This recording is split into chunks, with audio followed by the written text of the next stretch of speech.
എമ്പുരാനിലെ വിവാദ ഭാഗങ്ങൾ വെട്ടിമാറ്റുന്നതിൽ മുരളി ഗോപിക്ക് അതൃപ്തി. മോഹൻലാലിന്റെ ഖേദപ്രകടനം പൃഥ്വിരാജും ആന്റണി പെരുമ്പാവൂരും ഫേസ്ബുക്കിൽ ഷെയർ ചെയ്തെങ്കിലും പോസ്റ്റിനെ പാടെ അവഗണിച്ചാണ് മുരളി ഗോപിയുടെ മൗനം. വിവരങ്ങളുമായി വിനീത വേണുണ്ട്. വിനീത, ആദ്യ ദിവസം മുതൽ അത് തോന്നിയിരുന്നതാണ് മുരളി ഗോപി ഈ വിഷയത്തിൽ പ്രതികരിച്ചിട്ടേ ഇല്ല എന്നുള്ളതാണ്. ആ ഫേസ്ബുക്ക് പോസ്റ്റ് ഷെയർ ചെയ്യാനും മുരളി ഗോപി തയ്യാറായിട്ടില്ല. കാരണം ഇതിന്റെ കഥ, തിരക്കഥ, സംഭാഷണം എല്ലാം മുരളി ഗോപിയുടേതാണ്. ഒരു രാഷ്ട്രീയ നിലപാടുള്ള വ്യക്തി കൂടിയാണ്. എന്താണ് ഇപ്പോൾ അദ്ദേഹത്തിന്റെ മനസ്സിൽ എന്താണ് അറിയാനാകുന്നത് വിനീത? സ്മൃതി, സ്വാഭാവികമായും ഒരു സിനിമയുടെ കോർ എന്ന് പറയുന്നത് അതിൻ്റെ രചയിതാവിൻ്റെ സൃഷ്ടി തന്നെയാണ്. ഈ സിനിമയുടെ ആദ്യ ഭാഗം ലൂസിഫർ എന്ന് പറയുന്നത് മുരളി ഗോപിയുടെ തിരക്കഥ കൊണ്ട് തന്നെ ഏറെ ശ്രദ്ധിക്കപ്പെട്ടതാണ്. എമ്പുരാൻ്റെ തിരക്കഥയുടെ പൂർണ്ണ ഉത്തരവാദിത്വം തനിക്കാണെന്ന് മുരളി ഗോപി സിനിമ റിലീസ് ചെയ്യുന്നതിന് മുൻപുള്ള ഇൻ്റർവ്യൂകളിലൊക്കെ പറയുകയും ചെയ്തതാണ്. അദ്ദേഹത്തിൻ്റെ വലിയ പ്രതീക്ഷയുണ്ടായിരുന്ന സിനിമ കൂടിയാണ്. കൃത്യമായ നിലപാട് പറഞ്ഞ സിനിമയാണ്. നമുക്കറിയാവുന്ന പോലെ ഈ വിവാദങ്ങൾക്ക് ശേഷമൊക്കെ നമ്മൾ പലപ്പോഴായി മുരളി ഗോപിയുടെ പ്രതികരണത്തിന് ശ്രമിച്ചെങ്കിലും അദ്ദേഹം പ്രതികരിക്കാൻ തയ്യാറായില്ല. അദ്ദേഹം ഇന്നലെ ആരും പ്രതികരിക്കാൻ തയ്യാറായിരുന്നില്ല. പക്ഷേ മോഹൻലാൽ ഇന്നലെ പോസ്റ്റ് ഖേദപ്രകടനം നടത്തി പോസ്റ്റ് പങ്കുവച്ചതിന് പിന്നാലെ സംവിധായകനായ പൃഥ്വിരാജ് അത് ഷെയർ ചെയ്തു, ആന്റണി പെരുമ്പാവൂരും അത് ഷെയർ ചെയ്തു. പക്ഷേ മുരളി ഗോപി ഇന്നലെ മുതൽ മൗനം തുടരുകയാണ്. അത് അദ്ദേഹം ഷെയർ ചെയ്തില്ല എന്ന കാര്യം നമ്മൾ അപ്പോൾ തന്നെ അത് ശ്രദ്ധയിൽപ്പെടുത്തിയതുമാണ്. പക്ഷേ പിന്നീടും അദ്ദേഹത്തെ ഫോണിൽ ലഭ്യമല്ല, വിളിച്ചാൽ ഫോൺ എടുക്കുന്നില്ല, ഈ പോസ്റ്റ് ഷെയർ ചെയ്യാനും തയ്യാറായിട്ടില്ല. അതുകൊണ്ട് തന്നെ ഈ പ്രധാന ഭാഗങ്ങൾ, പ്രത്യേകിച്ച് ഇതിൻ്റെ തുടക്കം, സിനിമയുടെ തുടക്കം എന്ന് പറയുന്നത് ഗുജറാത്ത് കലാപവുമായി ബന്ധപ്പെട്ട സീനുകൾ തന്നെയാണ്. അതിലെ പ്രധാനപ്പെട്ട ചില ഭാഗങ്ങൾ കട്ട് ചെയ്ത് കളയുന്നു എന്ന് പറയുമ്പോൾ അതിൻ്റെ എഴുത്തുകാരനെ സംബന്ധിച്ചിടത്തോളം അത് ആത്മഹത്യാപരം തന്നെയാണെന്ന് വിലയിരുത്തേണ്ടി വരും. ആ സാഹചര്യത്തിൽ തന്നെയായിരിക്കണം മുരളി ഗോപി ഇതിൽ പ്രതികരിക്കാത്തതെന്നാണ് നമ്മൾ മനസ്സിലാക്കുന്നത്. മാത്രമല്ല, കൃത്യമായ രാഷ്ട്രീയ നിലപാടുകൾ പറഞ്ഞ സിനിമയാണ്. ഇതിൽ സംഘപരിവാർ രാഷ്ട്രീയത്തിനെ മാത്രമല്ല CPM-നെയും കോൺഗ്രസിനെയും ഒക്കെ ഇതിൽ കളിയാക്കുന്നുണ്ട്, ക്രിട്ടിസൈസ് ചെയ്യുന്നുണ്ട്. അപ്പോൾ അതൊരു ബാലൻസ് ചെയ്തുകൊണ്ടുള്ള സ്ക്രിപ്റ്റ് ആയിരുന്നു എന്ന് അദ്ദേഹത്തിന് ബോധ്യമുണ്ടാകണം. ആ സാഹചര്യത്തിലായിരിക്കണം ഇത്തരത്തിൽ ഒരു പോർഷൻ മാത്രം കട്ട് ചെയ്ത് കളയുന്നത്. അല്ലെങ്കിൽ ഈ വിവാദങ്ങൾക്ക്, പ്രതിഷേധങ്ങൾക്കോ ആരുടെയെങ്കിലും സമ്മർദ്ദങ്ങൾക്കോ വഴങ്ങി ഇത്തരത്തിൽ സിനിമയുടെ പ്രധാന ഭാഗം കട്ട് ചെയ്ത് കളയുന്നതിൽ അദ്ദേഹത്തിന് ഇത്തരത്തിൽ മൗനത്തിലൂടെ പ്രതിഷേധിക്കുകയാണ് മുരളി ഗോപി എന്ന് വേണം. എന്നാൽ ഫേസ്ബുക്കിൽ പ്രതികരിക്കാതിരിക്കുന്ന ഒരാളുമല്ല വിനീത. ഇന്നിപ്പോൾ ഈദ് മുബാറക് അദ്ദേഹം ഫേസ്ബുക്കിൽ പോസ്റ്റ് ചെയ്തിട്ടുണ്ട്. അതായത് ഇന്ന് അദ്ദേഹം കൃത്യമായി തന്റെ ആരാധകരോട് പ്രതികരിക്കുകയും ചെയ്യുന്നുണ്ട്. പക്ഷേ ഈ പറയുന്ന വിവാദ വിഷയത്തിൽ തനിക്ക് മറ്റൊരു അഭിപ്രായമാണ് എന്ന് അദ്ദേഹം പറയാതെ പറഞ്ഞു വെക്കുന്നു, അല്ലേ? അതാണ് സ്മൃതി. അദ്ദേഹം ഓൺലൈനിലുണ്ട്, സോഷ്യൽ മീഡിയയിൽ പോസ്റ്റുകൾ പങ്കുവെക്കുന്നുണ്ട്. അതായത് ഈദ് മുബാറക് പോലെ പോസ്റ്റുകൾ പങ്കുവെക്കുന്നുണ്ട്. അപ്പോൾ ഈ മൗനം പോലും നമുക്കൊരു രാഷ്ട്രീയമായി കാണണം. അത് മൗനത്തിലൂടെ അദ്ദേഹം പ്രതിഷേധിക്കുകയാണ്. മോഹൻലാലിനോ പൃഥ്വിരാജിനോ എതിരെ അല്ലെങ്കിൽ മറ്റേതെങ്കിലും തരത്തിൽ മുരളി ഗോപി പ്രതികരിക്കുമെന്ന് നമുക്ക് പ്രതീക്ഷിക്കുകയോ. പക്ഷേ കൃത്യമായും മോഹൻലാലിന്റെ പോസ്റ്റ് ഷെയർ ചെയ്യാത്തത് അതൊരു പ്രതിഷേധം തന്നെയാണ്. ഖേദം പ്രകടിപ്പിക്കാത്തത് അദ്ദേഹത്തിന്റെ നിലപാട് തന്നെയാണ്. ഈ സിനിമയിൽ എഴുതിയ ഓരോ വരികളിലും ഓരോ വാചകങ്ങളിലും അദ്ദേഹം ഉറച്ചു നിൽക്കുന്നു എന്ന് തന്നെയാണ് മുരളി ഗോപിയുടെ നിലപാടെന്നാണ് നമുക്ക് മനസ്സിലാക്കാൻ കഴിയുന്നത്. ഇപ്പോൾ കേരളം പോലൊരു സ്ഥലത്ത് ഇങ്ങനെ ഒരു സെൻസറിങ് കഴിഞ്ഞ ഒരു സിനിമയിൽ ഈ പുറത്തുനിന്ന് ഉള്ള ആൾക്കൂട്ടത്തിന്റെ സെൻസറിങ്ങിന് വിധേയമായിക്കൊണ്ട് അതിലൊരു ഖേദം പ്രകടിപ്പിച്ച് ഏറ്റവും മുൻനിര നായകൻ തന്നെ രംഗത്ത് വരുന്നു എന്നുള്ളതാണ് കേരളത്തെ സംബന്ധിച്ചൊരു അപമാനകരമായ ഒരു കാര്യമായി നിൽക്കുന്നത്.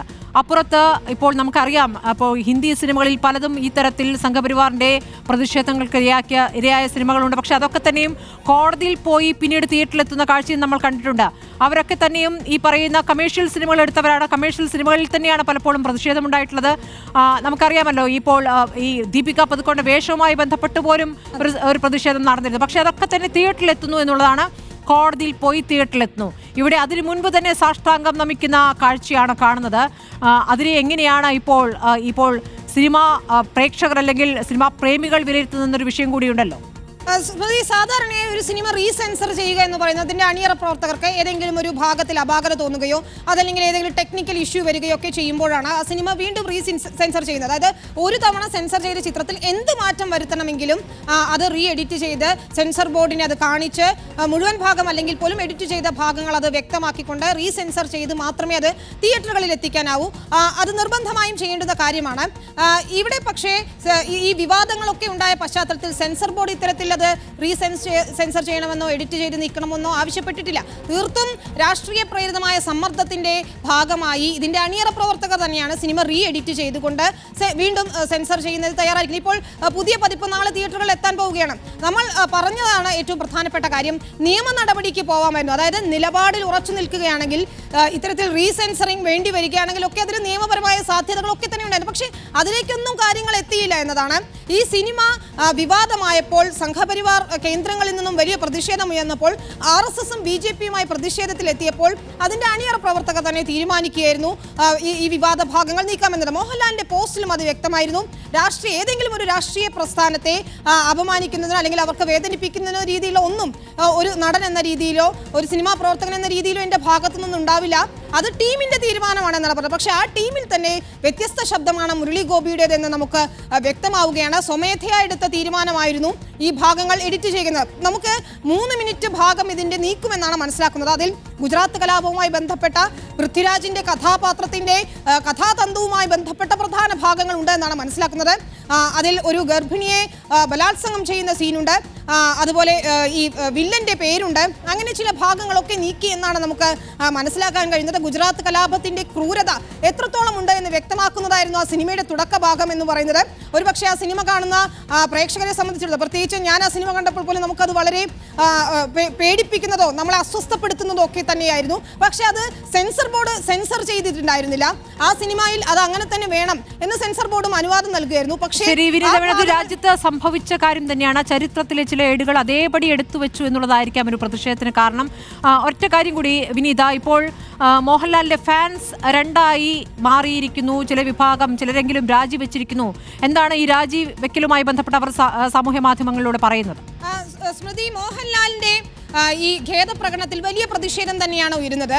ഫേസ്ബുക്ക് പോസ്റ്റുകളുടെയും ഇൻസ്റ്റഗ്രാം പോസ്റ്റുകളിലൂടെയും ഒക്കെ ആരാധകരായാലും പലതരത്തിലുള്ള രാഷ്ട്രീയ സാമൂഹിക രംഗത്തെ പ്രമുഖരായാലും ഒക്കെ തന്നെ മോഹൻലാലിനെതിരെ പ്രതിഷേധവുമായി രംഗത്തെത്തുന്നുണ്ട്. ഇന്നലെ ടി സിദ്ദിഖിന്റെ പോസ്റ്റ് നമ്മൾ കണ്ടതാണ്. അതൊരു പ്രതിഷേധ സ്വരത്തിലല്ല, ഒരു പരിഹാസ സ്വരത്തിലുള്ള പോസ്റ്റായിരുന്നു. എങ്കിൽ പോലും മോഹൻലാലിന്റെ ആരാധകർക്കിടയിൽ പോലും ഇത്തരത്തിലൊരു ഖേദപ്രകടനത്തിന്റെ ആവശ്യമുണ്ടായിരുന്നോ എന്നൊരു തർക്കം നിലനിൽക്കുന്നുണ്ട്. അതുകൊണ്ട് തന്നെയാണ് ഫാൻസ് അസോസിയേഷനിൽ ഇത്ര വലിയൊരു പൊട്ടിത്തെറി ഉണ്ടായിരിക്കുന്നത്. ആലപ്പുഴ ജില്ലാ ഘടകത്തിലെ ഭാരവാഹികൾ രാജിവെച്ചു. അവർ പരസ്യമായി തന്നെ ഫേസ്ബുക്കിലൂടെ രംഗത്തെത്തുകയും ചെയ്തു. അതായത് ഇതാണ് കാര്യം സ്മൃതി, ആരെങ്കിലും ആവശ്യപ്പെടാതെ തന്നെ, സെൻസർ ബോർഡ് ആവശ്യപ്പെടാതെ തന്നെ സ്വമേധയാ ഈ ഭീഷണിക്കും സമ്മർദ്ദത്തിനും വഴങ്ങി എന്തിന് മോഹൻലാൽ പൃഥ്വിരാജും ഇത്തരത്തിലൊരു കടുംകൈ ചെയ്തു, എന്തിന് മാപ്പ് പറഞ്ഞു എന്നൊരു ചോദ്യം തന്നെയാണ് ആരാധകർക്കും ഫാൻസ് അസോസിയേഷനും ഇടയിൽ വരുന്നത്. പക്ഷേ ഒരു വിഭാഗം ഇപ്പോഴും മോഹൻലാലിനെ പിന്തുണച്ച് രംഗത്തെത്തുകയും ചെയ്യുന്നുണ്ട്. അത് കാണാതെ പോകുകയും വരുന്നത്. പക്ഷേ നമ്മളിപ്പോഴും പ്രതീക്ഷിക്കുന്നത് മുരളി ഗോപിയുടെ ഒരു പ്രതികരണം തന്നെയാണ്. അദ്ദേഹം പരസ്യ പ്രതികരണത്തിന് തയ്യാറായില്ലെങ്കിലും ഒരു പോസ്റ്റിലൂടെയെങ്കിലും തന്റെ നിലപാട് വ്യക്തമാക്കുമെന്ന് പ്രതീക്ഷിക്കുകയാണ്.